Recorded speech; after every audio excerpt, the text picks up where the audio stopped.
नमस्कार दोस्तों, आप सभी का स्वागत है आपके अपने YouTube channel Ashok Chawla education पर। दोस्तों, आज हम डिस्कस करने वाले हैं सीटेट का जो 31 दिसंबर को पेपर हुआ है उसके बारे में। ठीक है, 31 दिसंबर को जो पेपर हुआ है उसके बारे में हम डिस्कस करने वाले हैं।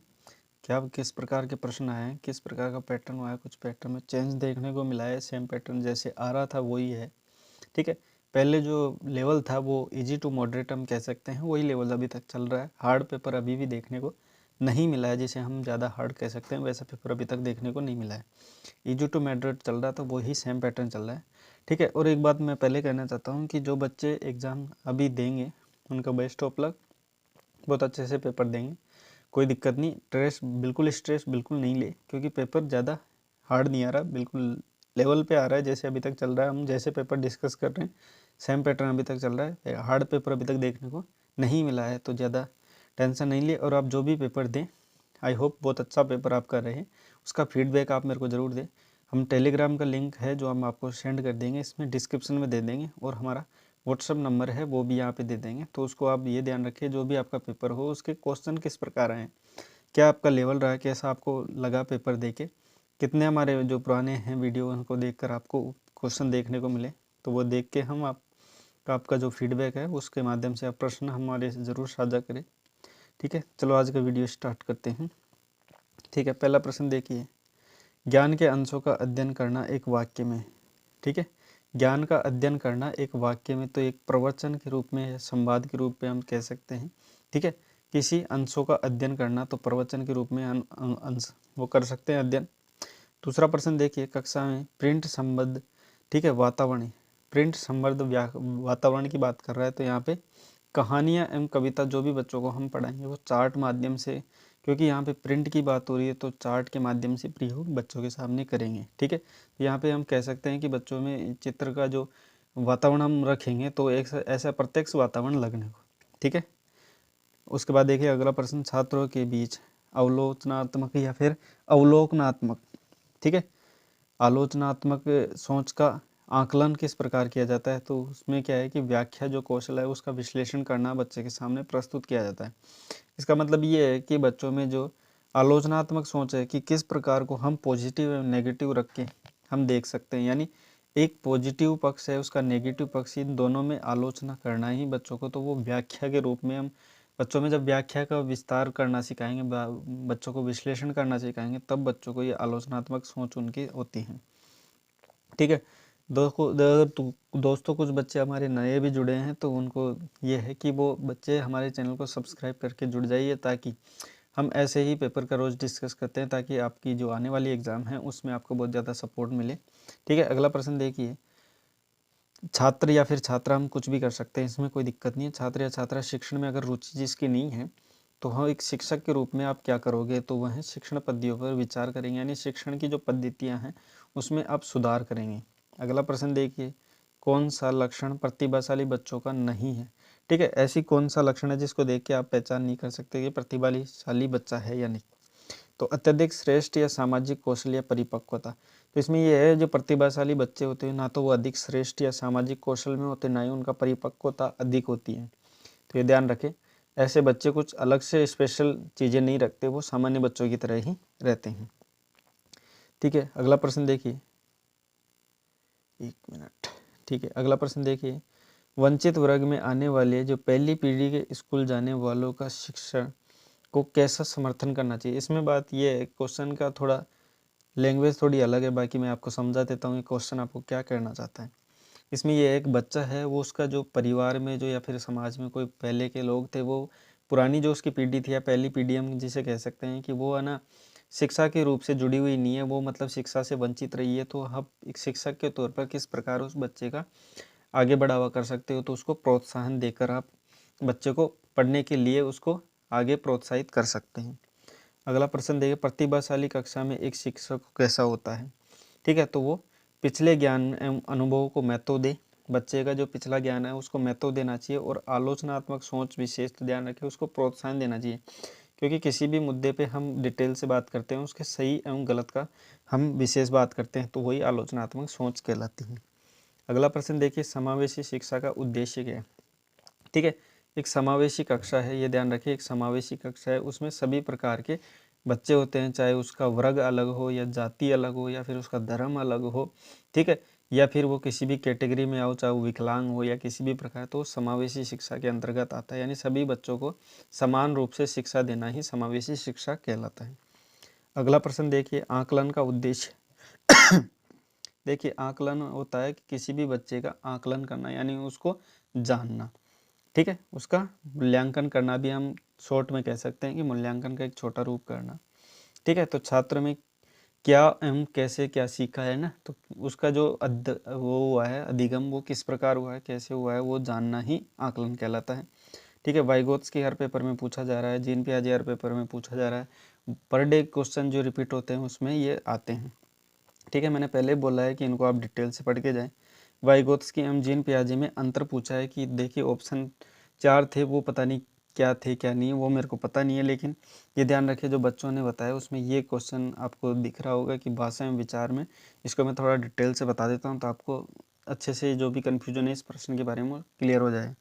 इसमें क्या है कि जो वाइगोत्स्की होता है वो भाषा को ज़्यादा महत्व देता है और जीन पियाजे विचारों को महत्व देता है, क्योंकि ये दोनों ही मानते हैं कि बच्चा ज्ञान का निर्माण स्वयं करता है, ठीक है, दोनों मानते हैं, लेकिन कुछ अंतर देखने को मिलता है। तो इनमें पूरी थ्योरी में इनको अंतर ये ही देखने को मिलता है कि जो वाइगोत्स्की वो पहले मानते हैं कि पहले बच्चों में भाषा का विकास होता है, उसके बाद उसमें भाषा के माध्यम से विचारों का प्रकटीकरण होता है, लेकिन जीन पियाजे मानता है कि सबसे पहले बच्चों में विचार प्रकट होते हैं, उसकी मानसिकता में पहले विचार उत्पन्न होते हैं, उसके बाद भाषा के माध्यम से अभिव्यक्ति होती है।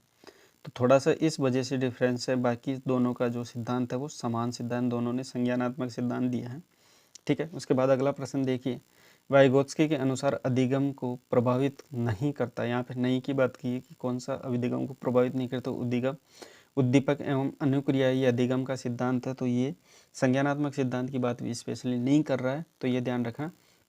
और ऑप्शन देखिए, इसमें जेडपीडी भी हो सकता है या फिर संस्कृति से संबंधित होता है, समाज से संबंधित होता है, तो वो वाइगोत्स्की से अटैच है। चारों ऑप्शन आप रख सकते हैं। वैसे उद्दीपक अनुक्रिया इसमें नहीं आता है, ठीक है। उसके बाद देखिए अध्यापिका, ठीक है, एक अध्यापिका है जो पर्यावरण की जो समझ है वो कैसे विकसित करती है बच्चे में, ठीक है। तो यहाँ पे देख सकते हैं आप, बागवानी द्वारा या फिर अवलोकन द्वारा, यानी बच्चे को अगर आप पर्यावरण की शिक्षा दे रहे हैं तो प्रत्यक्ष माध्यम से वहाँ पे किसी में उद्यान में लेके जाए या फिर किसी जंगल में लेके जाएं, तो ऐसे अवलोकन करवा के बच्चों का पर्यावरण का अध्ययन करना ना ज़्यादा उचित माना जाता है। अगला प्रश्न देखिए, कौन सा संवेग अधिगम में हतोत्साहित करता है, तो यहाँ पे 3-4 संवेग आप अपनी तरफ से रख सकते हैं, जैसे रुचि हो गया, ठीक है, अभिरुचि हो गया, ठीक है, उसकी समझ हो गई, जो भी है उसमें बोरियत जो शब्द है आप स्पेशली देख पा रहे होंगे।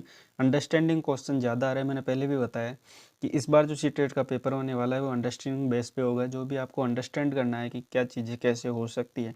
इसमें ज़्यादा फैक्ट चीज़ें नहीं पूछी गई, आपको समझना है कि किस प्रकार से क्वेश्चनों का लेवल आ रहा है, तो उसी पे आपको ध्यान रखना है, इसमें अंडरस्टैंड पे आपको ज़्यादा जाना है। तो बोरियत है जो आपको दिख रहा है ये नेगेटिव वर्ड है, वैसे ही तो या तो उत्साहित ही करता है। अगला प्रश्न देखिए, भारतीय संविधान में हिंदी का स्थान क्या है, तो भारतीय संविधान में जो हिंदी का स्थान है वो कार्यालयीय भाषा है, केवल राजभाषा। इस अपने देश की वैसे भी नेशनल लैंग्वेज अभी तक कोई निर्धारित नहीं है, तो ये हमारी राजभाषा के रूप में हम एक कार्यकाली जो पत्राचार करते हैं उसमें प्रयोग लेते हैं। हार्वर्ड गार्डनर का सिद्धांत इसमें रोज़ ज़्यादा पूछा जा रहा है, बहुबुद्धि सिद्धांत, उसको पढ़ के जाए डिटेल से। उसमें इसने 8 प्रकार बताएं हार्वर्ड गार्डनर ने, और किस प्रकार क्या क्या डिटेल्स है उनकी, अंतर्व्यक्ति अंतराव्यक्ति की, ये चीज़ें मैंने सभी डिटेल से पढ़ा रखी है, लेकिन फिर भी आप किसी भी चैनल से देखो, मेरे को कोई दिक्कत नहीं है, आप कहीं से भी देखो, बस इन चीज़ों को पढ़ के जाएं। हार्वर्ड गार्डनर स्पेशली आप डिटेल से पढ़ के जाएं, क्योंकि उसमें अंदर से बहुत ज़्यादा क्वेश्चन बन रहे हैं। तो ठीक है, इसमें यही पूछा गया है कि बुद्धि क्या है, तो इसमें स्वतंत्र बुद्धियाँ बताई, यानी इन्होंने बुद्धि के अंतर्गत 8 प्रकार की बुद्धियाँ बताई है कि किस किस प्रकार बच्चों में स्वतंत्रता में बुद्धि पाई जाती है। तो प्रकार की अगर बात करें तो 8 प्रकार के इन्होंने बुद्धि बताई है, तो सभी स्वतंत्र रूप से कार्य करती है, अलग अलग अपने अपने हिसाब से। बेरी रोग किसकी कमी से होता है, तो विटामिन B1 की कमी से होता है। विटामिन आप सभी पढ़ के जाएं, ठीक है। विटामिन की डिटेल्ड वीडियो मैं 1-2 दिन में डालने वाला हूँ, शायद हो सकता है सुबह तक आपको मिल जाए, तो ध्यान रखना विटामिन आप डिटेल से पढ़ के जाएँ।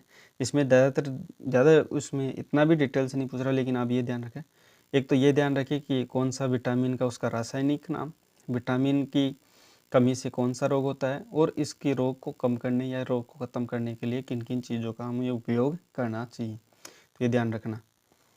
कौन कौन सी चीज़ों का सेवन करना चाहिए वो भी ध्यान रखें। पृथ्वी की तुलना में सबसे छोटा ग्रह, देखिए ये प्रश्न थोड़ा मेरे दिमाग में आ रहा है कि 2 बार ये प्रश्न बच्चों ने इस अलग अलग प्रकार से बताया। एक बच्चे ने बताया कि पृथ्वी की तुलना में जो ग्रह है छोटा वो कौन सा है, और एक बच्चे से मेरे को ये भी प्राप्त हुआ है, कुछ बच्चों से मेरे को ये भी प्राप्त हुआ है कि सबसे छोटा ग्रह कौन सा है। तो दोनों मैं यहाँ पे बता रहा हूँ, सबसे छोटा ग्रह है तो वो तो बुध है, ठीक है। पृथ्वी की तुलना में अगर बात करें तो वहाँ पे शुक्र पृथ्वी से छोटा ग्रह है, ठीक है।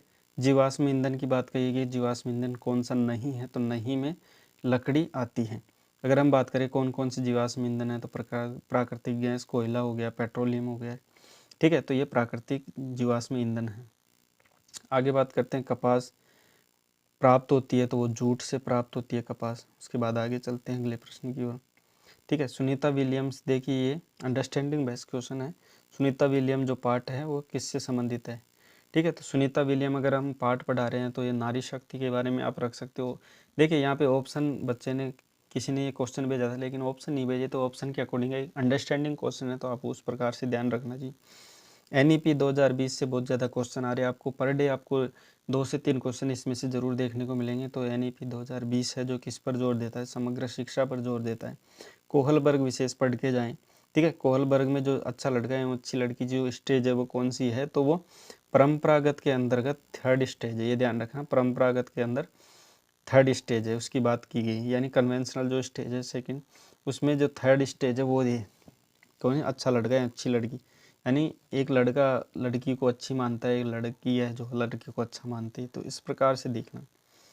एक बालक, यानी कोहलबर्ग का आपको डिटेल से पढ़ के जाना है। कोहलबर्ग ने कौन कौन से इसमें पार्ट्स बताए हैं, उसमें कौन कौन सी स्टेज है, तो सभी डिटेल से ही पढ़ के जाए आप, क्योंकि इसमें हर बार पहले पूछा था, इससे पहले कि 2nd स्टेज के बारे में पूछा था, ठीक है। एक पूछा था 4th स्टेज के बारे में, ठीक है। तो 4th स्टेज में भी वो समाज से रिलेटेड पूछा था, तो ठीक है वो भी आप देख के जाएं। एक बालक जो साइकिल चलाना जानता है लेकिन उसके साइकिल चलाने के साथ साथ ही वह मोटरसाइकिल चलाना भी सीख रहा है, ये उदाहरण है। तो ये उदर्व क्या है, अवलोकन अंतरण है, ठीक है। अधिगम अंतरण है, सॉरी, उदर्व अधिगम अंतरण है। इसमें अधिगम अंतरण देख के जाएं आप, क्योंकि अधिगम अंतरण में जो इसमें तीनों डिवाइडेशन है, इनके तीनों देखे जाए, एक पॉजिटिव है, एक नेगेटिव, एक शून्य है। तो ये तीनों देख के जाएं। अगर किसी कार्य को हम कर रहे हैं और वो किसी दूसरी चीज़ में भी सहायता कर रहा है तो पॉजिटिव है। एक कार्य करते हुए किसी दूसरे चीज काम करता है तो उसमें वो गलत हो जाता है तो वो नेगेटिव है। किसी काम को करने में ना तो किसी दूसरे काम करते समय अगर वो ट्रिक का हम प्रयोग ले रहे हैं तो वो ना तो लाभ दे रहा है ना हानि दे रहा है। अगर वो समानांतर है तो हम उसे क्षैतिज कह सकते हैं, यानी उसका ना तो पॉजिटिव है ना नेगेटिव। आगे बढ़ते हैं अगले प्रश्न की। नोम चोम्स्की से प्रश्न पूछ रहा है हर बार, तो इसको भी देखिए। बासार्जन का सिद्धांत पूछा है। घटपर्णी पौधा के बारे में मैंने पिछली वीडियो में बताया था, थोड़ा डिटेल से भी बताया था, ठीक है। अभी भी बता देता हूँ। जो घटपर्णी पौधा है वो, इससे प्रश्न आपको रेगुलर देखने। ये नेफंतिस पौधा भी इसे कहता है, इसे कीट बख्शी पौधा भी कह दिया जाता है। और ये कहाँ पाया जाता है, तो मेघालय में। एक ये जलीय पौधा है, ये ध्यान रखिए, एक घड़े के आकार के रूप में ये है, और इसका एक ढक्कन होता है जो कि घड़े के रूप में ये होता है, और ये कीट बख्शी है। इसमें क्या होता है कि इसमें नाइट्रोजन की कमी होती है, और नाइट्रोजन की कमी को पूरा करने के लिए कीटों का भक्षण करता है, ठीक है। और ये मेघालय में पाया जाता है। इसमें क्या है, ये चूहा, मेंढक या फिर छोटे मोटे कीट हैं उनको खा के अपनी नाइट्रोजन की कमी पूरी करता है। ये एक विशेष प्रकार की गंध भी छोड़ता है जिसके कारण वो नाइट्रोजन के रूप में इसमें आते हैं इस गंध को सूंघते हुए, और ये ढक्कन अपना बंद कर लेता है, ठीक है। तो ये घटपर्णी पौधे से कुछ सामान्य जानकारी थी जो आगे आपको एग्जाम में ज़रूर देखने को मिलती, ठीक है।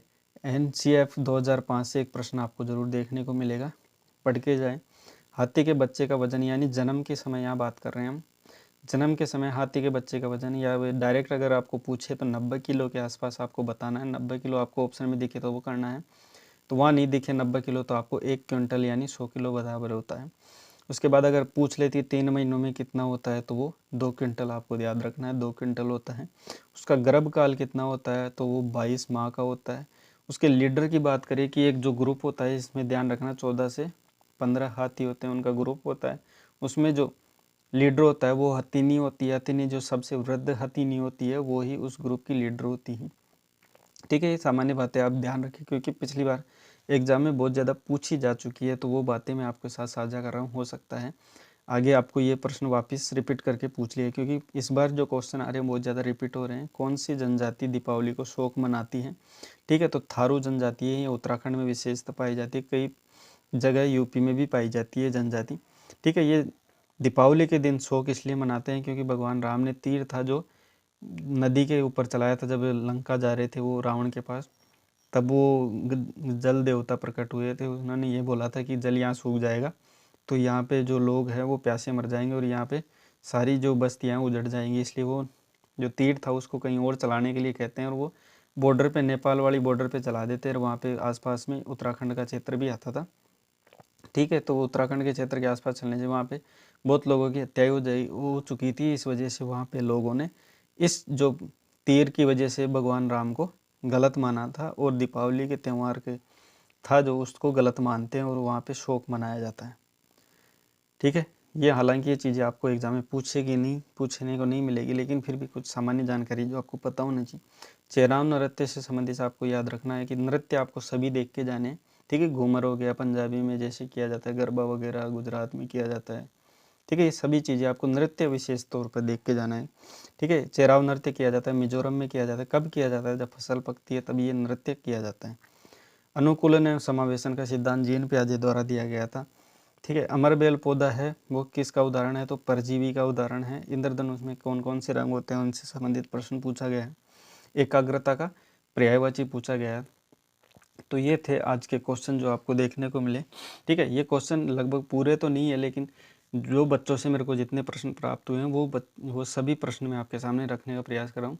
और आगे आपका जो भी एग्ज़ाम है, वो जो भी बच्चे एग्ज़ाम दे के वापस आएँ, तो अपने जो भी जितने भी क्वेश्चन उनको याद हो तो टेलीग्राम लिंक मैं आपको डिस्क्रिप्शन में डाल दूंगा, तो वहाँ पे आप शेयर भी करें। और नए बच्चे जो भी हैं तो वो जुड़ जाइए हमारे चैनल से, क्योंकि हम रोज़ पेपर का एनालिसिस करते हैं, जिसके कारण आपको आगे भी ऐसे देखने को मिलेंगे क्वेश्चन जो आपसे इस वीडियो के माध्यम से आप जो पढ़ रहे हैं उनमें डिटेल्स में आपको ज़रूर देखने को मिलेंगे आगे क्वेश्चन।